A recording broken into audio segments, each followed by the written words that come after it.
жасы болса, онда бүгін қазақ әдебиетінен біз Тұманбай Молдағалиевтің «Бауырлар» өлеңімен танысамыз. Таныспас бұрын біз Тұманбай Молдағалиевтің кім екенін білеміз бе? Кім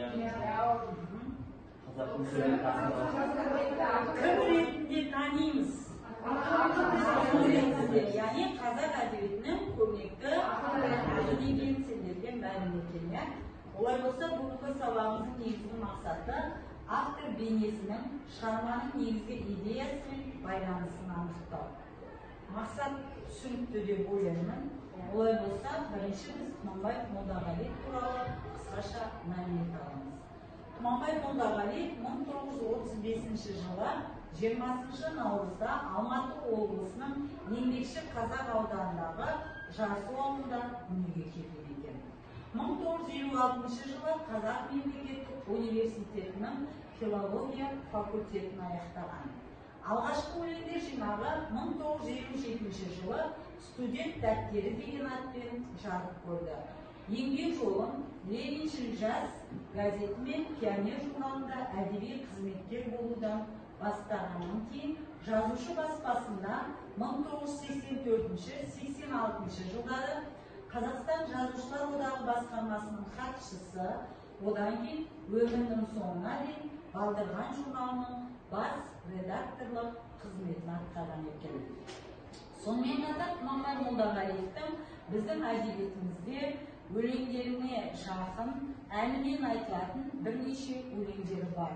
Ол «Құстар қайтып барады», «Бақыт құшағында», «Әнім сенің», «Шақырады көктем» атты өлеңдері қазіргі таңда сахна төрінде орын алып жүр. Бәріміз тыңдап, естіген боларсыңдар деген ойдамын. Олай болса, Тұманбай Молдағалиевтің «Бауырлар» өлеңі туралы қысқаша мәлімет білуіміз үшін тақтаға көңіл бөлеміз. «Бауырлар» өлеңі 1992 жылы Алматы қаласында өткен дүниежүзілік қазақтарының құрылтайына орайлас жазылған. Кешегі алмағайып заманда өзі атамекеннен кетуге мәжбүр болған қандас бауырларымызды ақын ешбір жатсынбай құшақ жая қарсы алды. Мынау жер, көл, өзен бәрі де сенікі, келдей төрден орын ала бер деп ақын ақ жарқын ниетін білдірген екен. Ақын жат жерде жүрген бауырларымыздың тағдыр тауқыметін тартып, қаншама тіршілік күресін көрсе де, ана тілін, дінін, салт дәстүрін, тіпті ұлы Абайды да ұмытпай, есінде сақтағанына ризашылығын білдірген екен. Олай болса, «Бауырлар» өлеңінің мазмұнын толық танысу үшін кітабымызды ашып, өлеңмен танысамыз.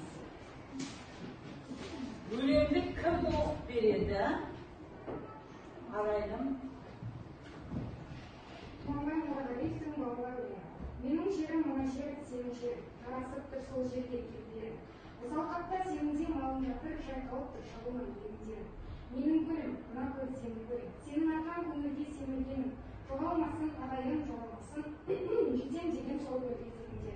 Менің тауым, мына тау сенің тауың, ақбасшының алтай жас жолынан жолы. Жалғызбек көзіңде тіліңде мүмкін емес сол тауды саңғылау. Туылда бір, ішетін, суы бардың, әуреледі бұл жерден туылардың. Мына орман менікі, сенде суның ағашынан үйіңе туылау. Мынау өзен менікі, еркінге, сүйінеді ұрпақтың ерлігіне, қимай кеткен сол суды аталарың бетін жуып соңғы рет мөлдіріне. Мынау теңіз менікі, сені қолда, елімізді дәл бүгін бекер қолда. Әр бұтасы ағашы туған жердің ыстық тарта береді екен жолда. Желбіреді көгімде міне туым, тұлпарымды дайын келіне туым. Мынау үлкен мәңгілік қалаларда үйлерім тұр көшіп кетпейді. Жақсы, өлең мазмұнымен таныстық. Түсінікті ме өлең? Ешқандай қиын сөздер кездеспеді ма? Жоқ болса, тапсырмамызға көшейік. Сабағымыздың негізгі мақсатына қарай бір-екі тапсырма алып отырмын. Бірінші тапсырмамыз қарамен берілген өлең жолдарының мағынасын ашыңыз дейді. Яғни мына жерде мен «Бауырлар» өлеңінен 2 шумақ үзінді алдым. Сол жерде қарамен берілген сөйлем көрініп тұр ма? Сол сөйлемнің мағынасын ашуымыз керек. Кәнекей, кім оқып айтып бере алады? Көріп тұр ғой бәрімізге, ә? Ал, сымбат. Уянады күнімізден қайтарғанма, бақыт жері ескенде жайлап алған. Президенттің бары менің елі түгел ақ кезге көтеріп сайлап алған.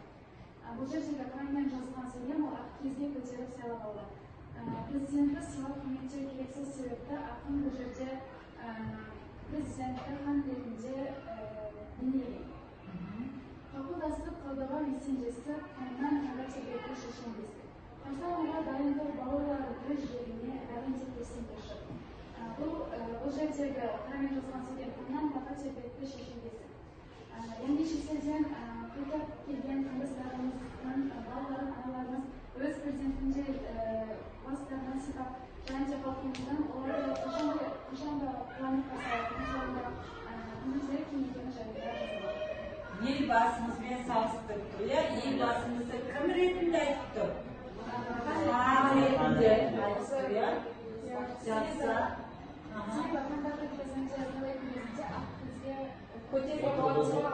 Ақ отырғызған, иә?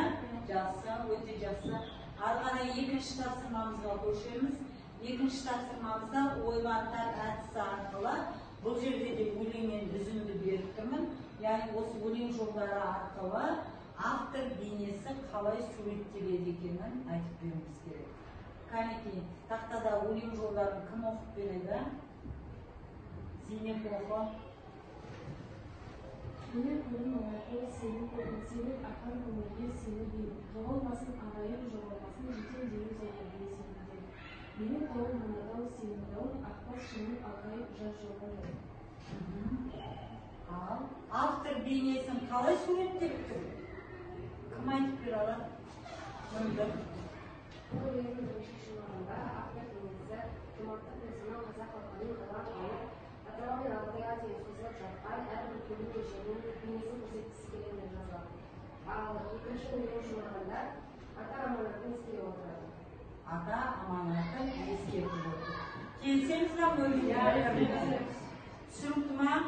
Бауырлар өлеңі жалпы қандай мақсатта, қандай мағынада алынған екен? Кім айтады? Қандай мағынада айтып отыр? Кезінде өздерін ұстауға мәжбүр болған басқа мемлекеттерге көшіп кеткен қандастарымыздың қашанда өздеріне оралуына, халқымыздың олардың қуанып басталатынына жайлы жазылған. Және де бұл жерде менің өліміме көр, сенің көрін, сенің аққан көңілге сені берін деп халқымыздың шын жайға салатынын және де қазақ халқының қандай екендігін айтып тұр. Кең пейіл екенін ашып тұр, иә? Олай болса бүгінгі тақырыбымыз түсінікті ма?